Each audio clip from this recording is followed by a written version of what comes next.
What's going on with y'all boys, man? It's Kymanijb back with another video, man. In today's video, we are here with Dr. Insanity, when suspects are smarter than the police. Before we get into the video, man, we hit 500 subs, on the road to 600 subs, man. Let's check out the Dr. Insanity video. Than the authorities. But in these there aren't that many cases where the suspects are smarter than the authorities. Talk to me. But in these 4 cases, the police are completely outclassed. Mark Dinclaw was a gang leader accused of kidnapping, torturing, and murdering a former member. Whoa. But what police didn't know is that Mark was about to completely outsmart them. In July of 2015, Robert Huggins' body was found badly beaten with a fractured skull, lacerations across the chest, and missing nipples. Whoa. Robert had been kicked from the Gypsy Joker Motorcycle Club just days earlier. So eventually, Mark was identified as the lead suspect and brought in for interrogation. You're with a motorcycle club. You have some affiliation with one, is that right? I don't have any answers for questions like that. Okay. Well, the reason I'm asking is that a few months back, a gentleman named Jeff Sudan, you know him? He threw your name out in conjunction with kind of a repossession of a car, a collection of a car. Does that sound familiar to you? No. Jeff Sudan almost might.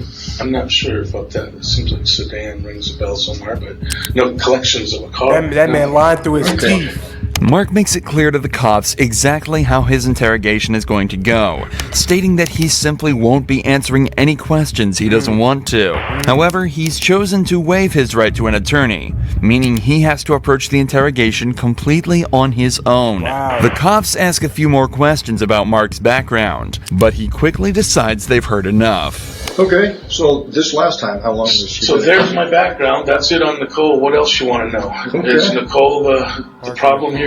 Nicole had a... Nicole, your shorty? Let me back up a little bit. How long have you been in a relationship? I'm not going to answer any more questions about Nicole. Okay. I don't have any more answers for you until I find out what you're talking about. Okay, well, you guys brought me in. I didn't bring you in. I want to hear what you guys talking about. Well, I'm trying to get to that, but part of that's going to involve how long you've known Nicole. Well, you're going to if you don't want to tell me what the heck I'm doing here, say so. Because I'm not going to sit here and give you a bunch of my background so you can play whatever kind of game you're playing. This is kind of stupid, man. I just got picked up and treated pretty roughly. You can still see the marks on my hands. This one was completely asleep all the way here, and thrown in a complete silent room there.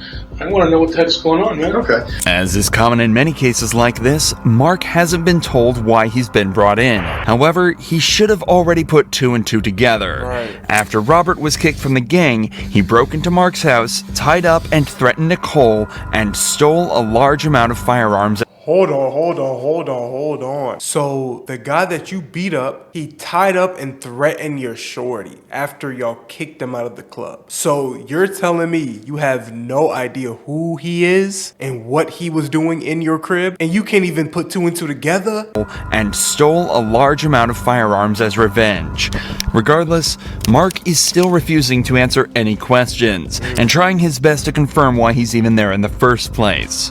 Nicole took off in a car that she may have purchased with assets that belonged to you, something like that. And then Jeff Sudan and a couple other guys kind of returned that car to you.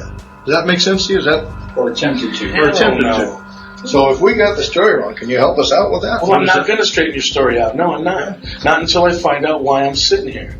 Well, a few months before this car thing happened, Nicole was at your house, and somebody busted in the house and roughed her up a little bit, tied her up. You remember that? I can't really answer to that. You're going to have to get that story from her. Mark's suspicions have now been confirmed, and he's probably also linked it all the way back to Robert's death. What's interesting, though, is that his body language doesn't change at all when the cop starts to talk about the break-in. Usually you'd expect some sort of movement or obvious discomfort, but he actually remains completely still, only moving to display how ridiculous the cop's claims are. Who did you tell about what did happen? Oh, God. Tons of people, man. Okay, give me some examples. No. Okay. No, I'm not going to sit here and name names for you. But I'll tell you what. Okay. I don't really understand why this stuff that you're talking about with this dude and the car stuff. Why would that get handcuffs put on me? Well, Why would those handcuffs go on me?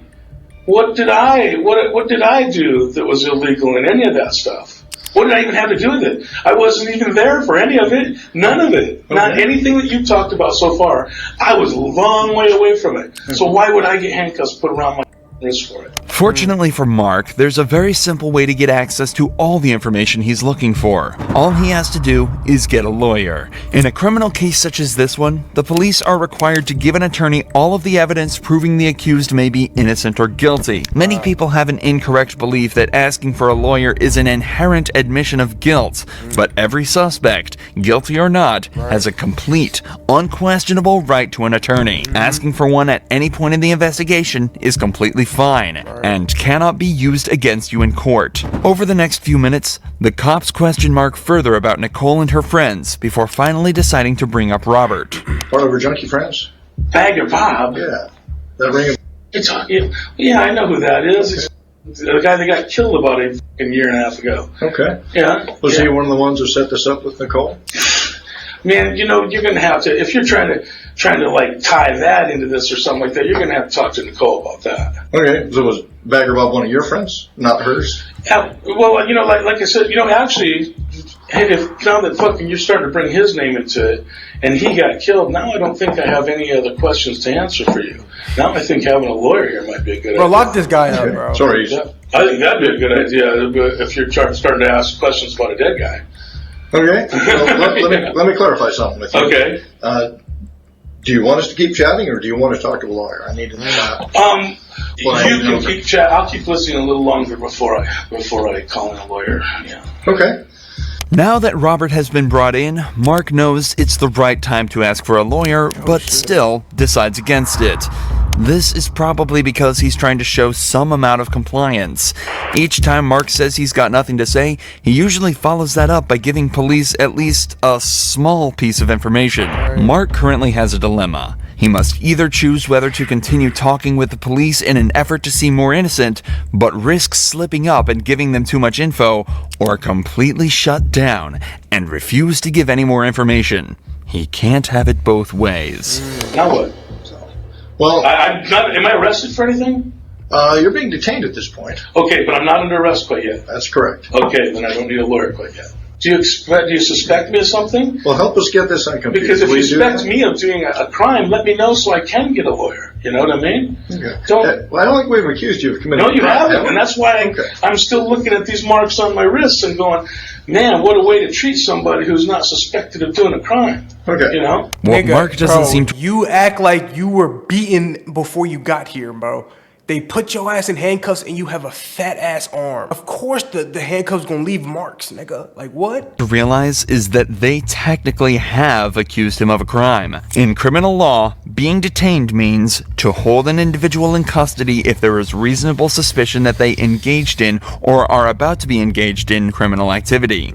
Taking this at face value, the cops have just explicitly told Mark they believe he's a criminal. It's clear that Mark believes he knows what's up in the interrogation rule, but he's definitely missing out on some crucial pieces of knowledge. Can you clarify anything for us about Bagger Bob?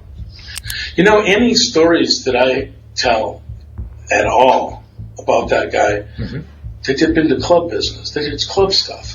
And I'm not going to go club stuff with you guys for nothing. That's just, it's against my rules and it ain't going to happen. Okay. You know, even when he was out of the club?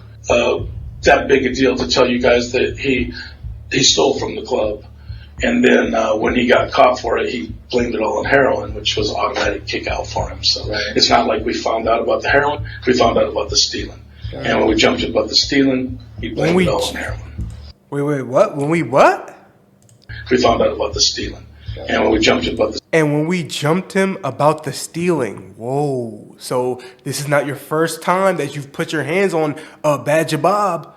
This is not the first time. And you just let that motherfucker slip stealing, out. he blamed it all on heroin. That's what happened. And he got kicked out of the club like anybody would. Despite telling the cops that he isn't going to say anything about Robert, he decides to talk about him and the club for another 20 full minutes, going on huge tangents and telling random stories completely unrelated to the case. The cops then decide to take a break and leave Mark alone for a further 20 minutes before returning once again and asking if he'd like a lawyer. So a few times you've, mentioned maybe a lawyer, maybe not. We'd like to talk to you further, but we just want to make sure. It's your choice. If you want a lawyer, that's fine. We'll stop communicating here. If you don't want a lawyer, we can keep talking. And obviously, as the right to explain to then you. I must be going to get arrested, or you wouldn't have me call a lawyer in here. Then definitely I want a lawyer. If I'm going to get arrested, I want a lawyer, yeah. So like I said, I don't know what your charges are going to be. That's being determined. Yeah, man. So if there's going to be charges, so you guys are. So I just have to sit here now. I'm going to wait for you guys to decide what my charges are going to be. What a bunch of crap, man. Why didn't you figure that out before you came and got me if you're going to charge me with something? This is, it's pretty rude treatment for somebody who isn't charged with anything yet. Well, part of it was determined on what you were able to tell us, or willing to tell us. Yeah, because well, you're the only one who can talk yourself out of the hole you're in. Well, hole? Yeah. I'm not in a hole, man. Well, you guys may think I'm in a hole, but I know I'm not in a hole because have you done anything that you should be arrested for lately? I know I haven't. But it turns out Mark was absolutely in a hole, about as deep a hole as you could manage to get. Right. After a long legal battle, Mark and another club member, Chad Erickson, were both charged with kidnapping and torturing Robert Huggins to death, and as of 2022, were sentenced to life behind bars. But and as of 2022, charged with kidnapping and torturing Robert Huggins to death, and as of 2022, were sentenced to life behind bars. But unlike Mark, DaBaby made... Okay, wait. Okay, so that threw me for a loop. It said when suspects are smarter than the police. Clearly, that nigga was not no smarter than the police. The cops look outright stupid when he was brought in for allegedly assaulting and robbing the owner of a nightclub. DaBaby, aka Jonathan Kirk, was brought in for an interrogation. But little did the detectives know, he was about to completely outsmart them and show exactly how you should act in this situation. The Pink Panther music.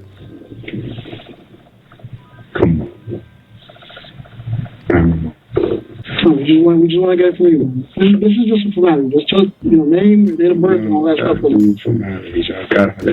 Immediately, it's obvious that this isn't going to be an easy one for the detectives. Right. Kirk starts off by refusing to answer any of the officer's questions, even just regarding his own name. He's already been read his Miranda rights, informing him that he has the right to remain silent, so it seems as though he's choosing to do just that. Interestingly, however, he is choosing to waive his right to a lawyer, and let's be honest here, it's not because he can't afford it. Of course. The best course of action if you're ever put in this scenario is to stay silent and ask for a lawyer. But this time, Kirk is confident that he'll be able to wriggle out of this himself, as long as he chooses his words carefully. An incident occurred at the hotel, 1500 Southwest First Avenue. That you were there for, correct? What incident? An incident. You had an altercation with somebody? No. You didn't. Did you have a business dealing with somebody? No. You didn't. No. So somebody didn't bring you $20,000 in front of the hotel in your SUV? No. Somebody bring $20,000 that wasn't theirs and lied to them and told them that it was for an event of theirs on the 31st. And lied to them. That person, once he realized they were doing bad business, said nah and left for his $20,000. Okay, so you didn't count. And got my contact information to do business the right way. That's what happened. Around what time was this, sir? I don't know. Whatever time they told us. Whatever time the camera showed me not robbing no damn body that time. Kirk is claiming that he had nothing to do with anything that happened outside. His story is somewhat unclear, but he's essentially saying that his manager was talking with an event promoter about playing at a nightclub called Cafe Iguana Pines. But it turns out the money that they were offering was stolen, and the promoter was acting strange during the deal. So instead of taking it and going through with it anyway, he told them to get their act together and left without an argument. This, of course, does not explain the altercation outside that was clearly caught on camera, but with the footage unclear and no witnesses nearby to identify the assailants, as long as Kirk sticks to his story, theoretically, things should be perfectly fine. Common sense. You know what I made to even be down here? A promoter booked me at that hotel. I didn't pay to be at the hotel. It was paid for. You'd have let me on my room, you would have saw close to $250,000 cash, legally, hard-earned money. I don't got to take nothing from nobody, bro. So let me ask you this. I will go outside here right now and throw $10,000 in the air. Like, Okay, all right, we get it. Nigga, you got that money on that cheese, nigga. Was there an argument? No, it was an argument. I didn't argue with a soul.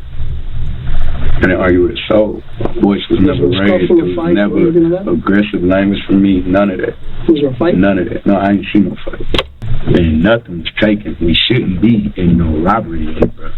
So when y'all get done doing what y'all doing, y'all need to do y'all job. Y'all need to follow y'all process. And y'all need to arrest whoever gave y'all these false allegations, bro. This is bullshit. While it may just look like Kirk is flexing his rapper money here, this is actually a very good point for him to bring up in this situation. If he's doing random $30,000 deals on a weekday and paying for hundreds of thousands of people per month, what does he need $80 and an iPhone for? The further he can place himself from this event, both literally and figuratively, the better. From Kirk's point of view, he was nowhere near that crime. He had no reason to commit that crime, and he has sound and reasonable explanation for his whereabouts at the time. However, from the detective's side, a crime was committed, and Kirk's vehicle was right there as it happened. So they need to try and extract the information needed to piece his day together to come up with a story that Kirk cannot argue with. That forces him into a confession. When I encountered you in the hotel, you came back to the concierge, the counter. Yeah. Where were you coming from at that point? Prime, whatever the hell. I went to eat. I went to get some food. Where is that? I don't know. You don't know? No. How'd you get there? In the car. What kind of car? Was it a car you drove? Somebody else drove? Uber. A Uber? Yeah. What kind of car was it? Small car, SUV, truck, what? I don't know. Let's talk about what matters. That's why we're here. Let's talk about what y'all need to get me about this stuff. When I'm driving in the car, when I went to go eat, what time I went, that don't have nothing to do with the fact I ain't robbed a damn soul. Me, nobody around me, ain't nobody robbing nobody. Let's take the word robbery out of the picture. So while we here, we taking the word robbery out of the picture. Y'all are robbery detectives. This is robbery unit. That's the second word he said. That's the second word he said when he came in. Robbery. Shit. Come on, bro. Okay, listen. He told me, he asked a question to me about a robbery when I walked in my hotel. Robbery? I had every answer to the question you needed right there. Whoa, that ain't it. That's false. Okay. Throw that out the window. We talking about robbery, bro. It's nothing for me to talk about. I didn't rob. So do you think that we just woke up this morning and decided to just... I think y'all got a phone call from somebody that's already a liar. I know they're a liar. Got a phone call from somebody that's a liar and y'all bought it. Y'all believe this. Y'all got me in here and y'all put me in handcuffs. Brought me outside the hotel in handcuffs, cameras and shit all on me. Come on, bro. This shit is bad for what I got going on. And I ain't even do shit to that, man. Even without a lawyer present, Kirk knows exactly what to do. He currently has the upper hand in this interrogation and needs to keep it that way. The cops are searching for anything that puts Kirk at the scene of the crime, but by redirecting the conversation away from that, back to what he thinks is actually important, there's no realistic way that they'll be able to get what they need. But even though he's winning, it's still worth noting how strange it is that he's not asking for a lawyer. Kirk obviously knows exactly what to do in an interrogation and has clearly spent time learning what to do. If that's true, he should also know that there's next to no scenarios where lawyering up will harm his case. But whether it's an ego thing or just a lapse in his thinking, Kirk is definitely it makes it tougher that he didn't even need a lawyer, because the simple fact that he could handle these motherfuckers by himself, that's tough. Still winning this interrogation, but he's about to start absolutely dominating. We talking about criminals. When I do business, it's legally binding. It's legally binding. Everything I do, you have to sign a contract. You got to sign a contract. Okay, it's a contract right now. The whole incident happened and nothing went wrong. Nothing happened. There was no... Not to my knowledge. There was no fight. There was no scuffle. There was no... I ain't fighting nobody. But y'all know it's too much.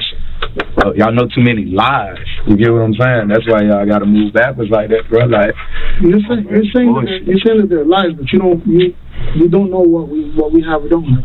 Okay. That's what I know if y'all had proof of me robbing somebody, we wouldn't even be talking. Y'all would have cuffed me. I would be charged with. That's what I know, bro. That's what I know. Now, while this isn't necessarily true in every case, it is absolutely true here. If you're in an interrogation room and the cops are trying to find out details of the case and accusing you of a crime instead of charging you immediately, it very likely means that they're missing the details needed to charge you.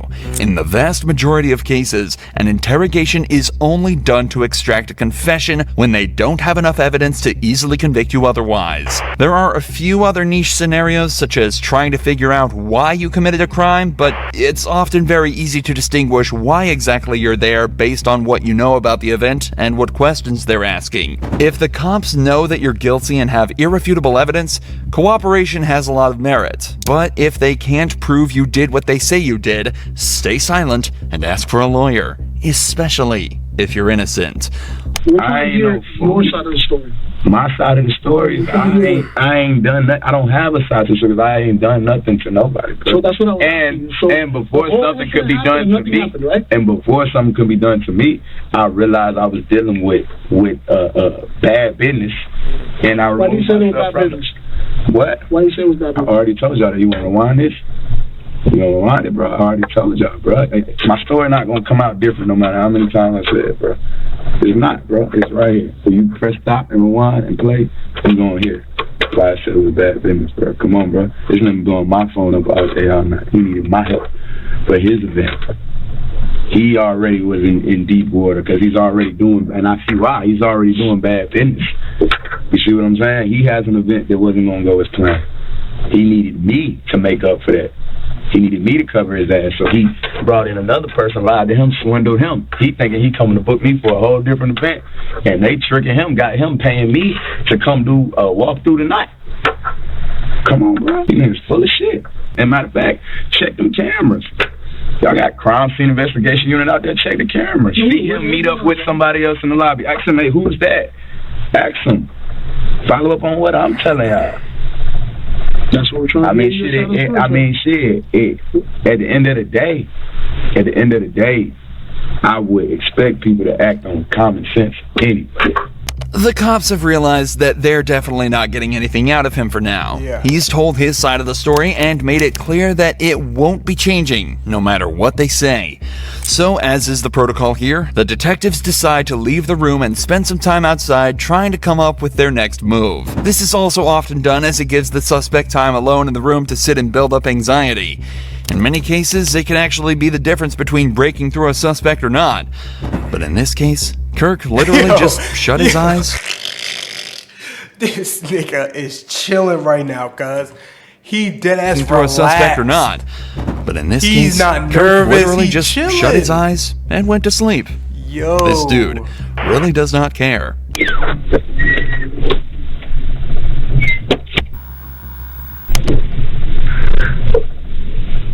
However, it seems as though the detectives couldn't come up with their next step and decided that nothing was going to make this guy budge. The next time a detective returned, it was regarding the security of Kirk's belongings that had been left in his hotel room. Even though he hasn't been convicted yet, he was still the prime suspect of this investigation, so he'd be spending some time in jail while they figured out what to do and gathered all the evidence they could. So they just had to figure out what to do with his stuff while he was locked up. But obviously, Kirk refused to let them touch his stuff and just let the hotel deal with it. Kirk was facing a possible sentence of up to 15 years in prison plus a $10,000 fine, plus any charges they could slap him with for the battery. That's only if they could gather enough evidence, though. Evidence they absolutely were not getting from Kirk, or the blocked security footage that was the only evidence the crime even took place. So just after 48 hours in jail, DaBaby was released and sent on his way. Wow. Just 2 months later, all charges were dropped and he remained a free man. But Jeff Pearson's story by far trumps the others, as he wasn't a famous rapper, he was just a heroin addict. Reports began flooding into the local PD when alarm bells began to sound in a local 7-Eleven, but there was no suspect to be found anywhere close. Police decided to expand the search, and that's when they heard commotion in a nearby house. Without any other leads, they stormed in, discovering Jeff inside, sitting next to a gun. And that's when Jeff was arrested and brought in to be interviewed. The next 24 hours were captured on police cameras within the interview room. But conversely to most footage similar to this, it was originally uploaded to the suspect's own YouTube channel on the 25th of September 2011. This is the first sign of what makes Jeff a cult figure and a legend within the interrogation community. Jeff was held in police custody for almost an entire day, but all of the footage from the 3 interrogation sessions held barely 15 minutes. Given that robbery and arrest took place within the state of Georgia, the usual minimum sentence would be around 10 years imprisonment, ranging up to a maximum of life without parole. But it would transpire that Jeff wouldn't end up doing a minute of this time. And instead of serving multiple decades behind bars, he spent a day being served drinks and candy while delivering a masterclass in what to do while in police custody. The following footage shows us in stunning detail what methods the cops will try on you, and how to dodge them like an absolute pro. The footage starts with Jeff handcuffed in a small windowless room dressed in prison scrubs. Bro, it sounds like he about to break out that bitch. Why the soundtrack going nuts? He's already been processed and spent some time in a cell, likely while the cops spent some time gathering the evidence and prepared to question him. Am I under arrest? For now. I'm under arrest? Yeah, I'll explain everything, but before I explain myself to you, before we talk to each other, I need to read your rights, okay? What am I under arrest for? Well, like I said, I need to read your rights first. Obviously, the charge is robbery, okay? Jeff immediately opens by asking if he's under arrest and on what grounds. From the first moment, it's evident that Jeff has done his research, as this is exactly what you should be doing in this situation. From here, there are 2 options. If you're not being arrested or detained, you can state that you're also not obligated to stay and answer questions. And you should be completely free to leave the interrogation. If you are being arrested, you can then immediately ask for a lawyer and stay silent until you're provided with one. These options give you the best chance of stopping the police in their tracks and allow you to create the best defense possible. What's amusing is that when you're being arrested in America, the officer is actually legally obligated to remind you of this. Take a listen to the Miranda warning that this detective reads out to Jeff. You have the right to remain silent. Anything you say can will be used against you in the court of law. You have the right to talk to a lawyer for advice before we question you. If you cannot afford to hire a lawyer and you want one, a lawyer will be provided for you. If you decide to answer questions now without a lawyer present, you'll still have the right to stop answering questions at any time. Does that make sense? You've probably heard these before, haven't you? These 3 points are incredibly important and are often overlooked by the average citizen due to the panic of being arrested in the first place.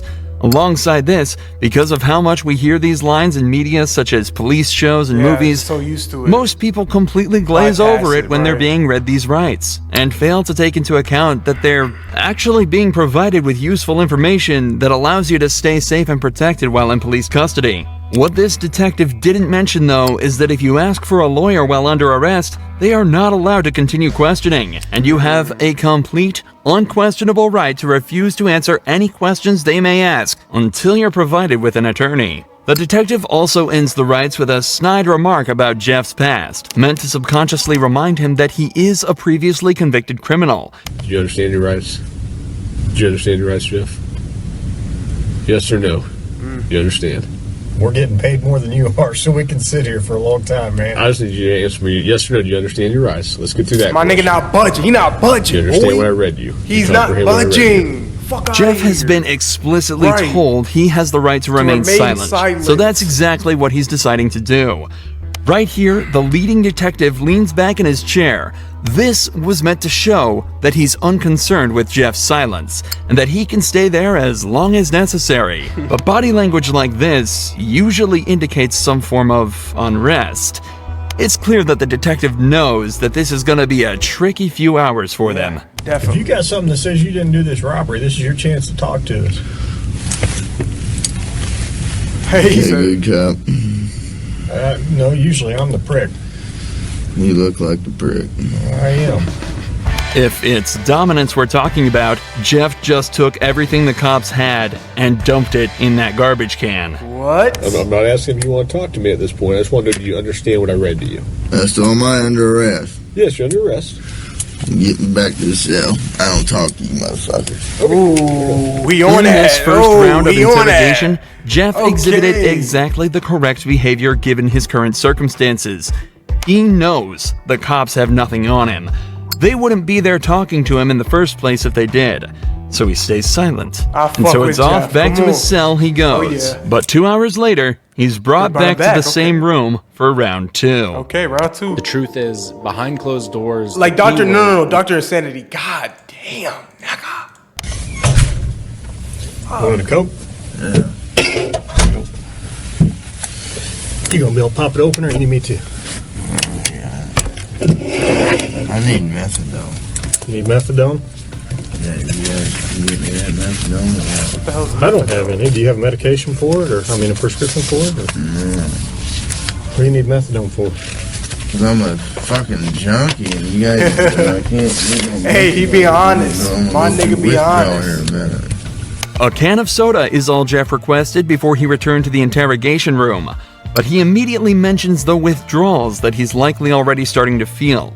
However, methadone, the drug Jeff asked for at the start of this conversation, can be used to significantly reduce the effects of the withdrawal.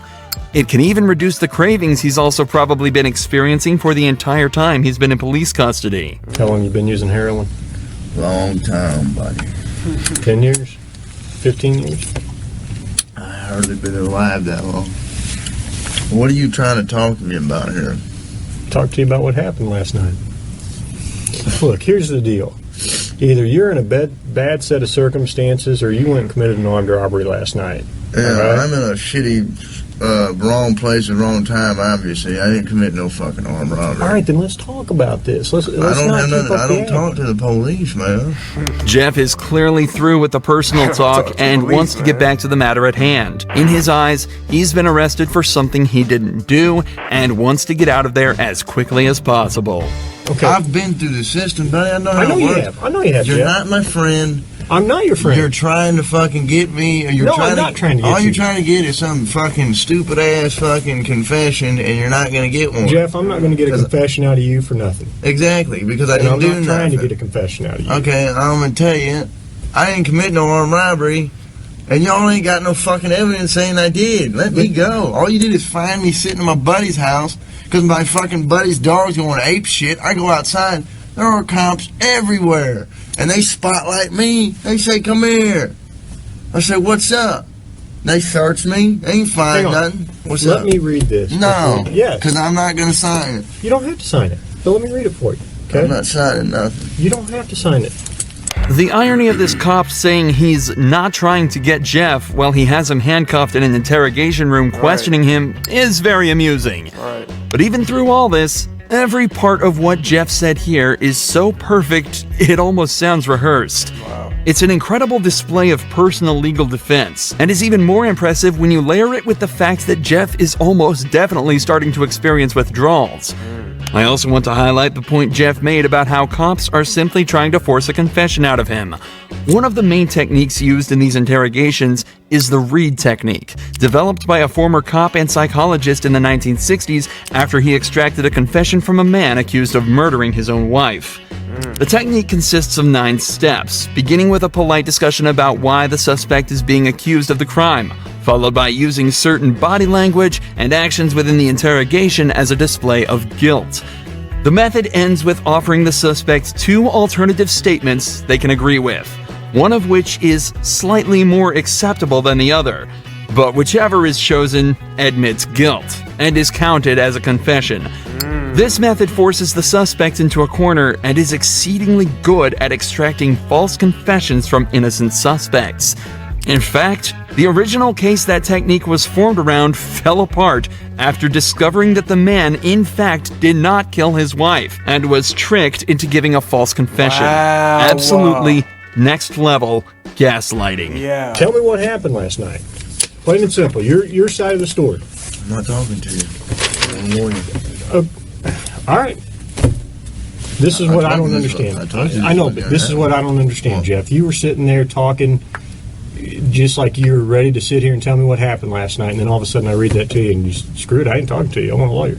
I don't understand that. What changed just in the... Because I already told you what happened. You didn't. How didn't I? You didn't tell me what happened last night. How didn't I just tell you what? But now you've handcuffed me, and I can't talk to you because you asked for an attorney. So, okay, that's fine. But I will tell you right now, you're still on a hold for a robbery. I know. I don't know why. I need a fucking lawyer because obviously I didn't do nothing. And obviously you guys know I didn't do nothing because I've been arrested for the same bullshit before, and you guys don't interview me this much. So, wham bam, thank you for the coke. Put me back in the cell. Oh, That's yeah. my home. Oh yeah, I fuck with Jeff. Jeff has now asked for a lawyer with and Jeff. is once Oh, yeah. again refusing to answer questions. But we're only halfway through this footage, and Jeff's ability to defend himself and completely destroy this cop. So here I wanted to show you guys a search the phone cases. Y'all waxing me with these ads. Y'all waxing. Only gets better from here. Here's what the deal is. I have enough evidence Like what? of the armed robbery, okay? But, you know, if you're saying you didn't do it, you need to give me your side of the story. I didn't do it. Okay, well, give me your side of the story. You got, convince me. Because I got a lot of evidence. I got a lot of physical evidence. Well, like what? Name the physical. Well, I don't need to, why should I tell you that? This is where the detective starts to become desperate. He knows he's running out of time, and so has completely abandoned any elaborate techniques or methods to try and get information out of him. He's now instead moved on to essentially just threatening him with false claims of evidence that he can easily use to convict Jeff. If all of this was true, he'd likely be trying to use it to intimidate Jeff into panicking and giving up more information. But instead, he uses a flimsy rhetoric, claiming that because Jeff hasn't helped him, he won't help Jeff. There's only a couple pieces of evidence I'm missing. Name them. What's that? Name them. Well, why do I need to do that? You haven't helped me out a lot. You give me a little bit, I give you a little bit. We go back and forth. I give you one of my pieces of evidence, now give me a little something. Alright? What time do you get over to Aaron's house? No, anything I say here can and will be used against me. Sure, but anything you say here, I can also tell your parole officer that you help me out. What? That doesn't mean dick. Now the detective is What? desperately trying to bargain with Jeff. What the fuck? If he helps the cops out, they'll put in a good word with his parole officer. But Jeff immediately realizes that means absolutely nothing. What the fuck? What does a gold star mean if you're stuck in prison for 20 years? This further enforces the idea that cops have absolutely nothing to convict Jeff with, and also shows that they know they're running out of time. Jeff has asked for a lawyer, yet they're still sitting there questioning him, as if that's not a blatant violation of the rights that they have read to Jeff on 3 separate occasions. They know that if they don't get anything out of him soon, their time will run out, and Jeff is watching the clock closely. For the next 4 minutes of the interrogation, Jeff continues to deny and combat anything the police say to him. They bring up the gun that he was found with, continue to try and strike a deal, and even try to scare him by taunting him with what being back in prison would be like, and without any of the drugs he's grown a dependency to. But throughout all of this, Jeff stays totally stone-faced. He knows he's almost won. Sir. I'm done, man. Fuck this. I'm not even answering. All this shit that I just said is gonna be fucking written in the discovery now, right? What? You haven't said nothing. I mean, every little stupid thing that you've asked me, dude, is gonna be in the discovery. I'm not even going to do discovery. The prosecutor is. Okay. So, you halfway know the system, how things work, and you halfway don't. Am I right? I half-ass know Yeah. that the only reason I came up here is to get a fucking Coke. Okay. And I got it. But now I want a Butterfinger. But that's not going to happen for a while. Oh. What, Oh, I thought you were gonna throw up. Why not? Ugh. I need to go to the hospital. I'm coughing up blood. Okay. Let's go to the hospital. For the last few hours, the police have been questioning a man who is clearly in pain, denying him access to the legal prescription drug that would help him deal with his issues, and questioning him repeatedly on a crime for which they have no evidence for. All the while, Jeff dealt with this as casually as possible, asking for sodas and chocolate bars. Jeff knew misspeaking at any point could lead him down a slippery slope, so he exerted his rights in the perfect way And 12 hours later, it's recorded that he was released from custody and sent on his merry way. It's also reported that from here, Jeff began to turn his life around. He's off heroin and now spends his time uploading to the same YouTube channel the footage from this video was uploaded to. He makes music and even gives extra tips on how to avoid the police tricks. But what happens when the suspects think? Alright, y'all boys, if y'all want me to continue to react to this video, there's like a good 30 minutes left. Leave it in the comments. This is part 1. I'm gonna see y'all in the next video. We hit 500 subs on the road to 600 subs, man. Hit that sub button, hit that like button. I'm gonna see you on the next one. Peace, man. Peace.